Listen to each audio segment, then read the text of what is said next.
Hello diabetic friends. ఈ రోజు చాలా సింపుల్ గా టేస్టీగా చాట్ ఏ విధంగా ప్రిపేర్ చేయాలో నేను మీకు చేసి చూపిస్తాను.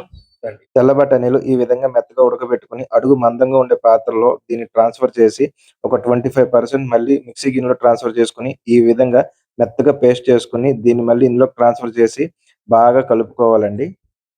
ఇది బాగా ఉడకడం మొదలైన తర్వాత టేస్ట్‌కి సరిపడా సాల్ట్ వేసి మళ్ళీ ఒకసారి కలుపుకోవాలండి.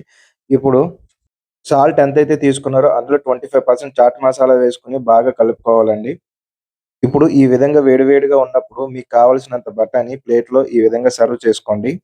ఇప్పుడు ఈ బఠానీ పైన కొంచెం సాల్ట్, కొంచెం కారం, కొంచెం క్యారట్ తురుము, కొంచెం బీట్రూట్ తురుము, కొంచెం కొత్తిమీర, కొంచెం పుదీనా, కొన్ని ఉల్లిపాయలు, కొంచెం నెయ్య, కొంచెం పెరుగు, ఒక చెక్క నిమ్మకాయ పిండుకుంటే ఎంతో సింపుల్ అండ్ టేస్టీగా ఉండే బఠానీ రెడీ అయిపోయినట్టేనండి.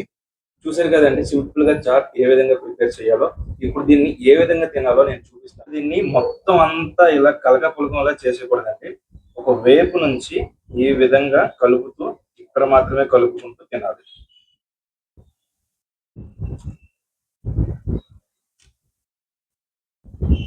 ఈ విధంగా చాట్ ప్రిపేర్ చేసుకొని నైట్ డిన్నర్ లాగా ఈ చాట్ని కానీ తినేస్తే వారంలో 3 రోజులు మీకు 30% డయాబెటీస్ తగ్గిపోయినట్టే.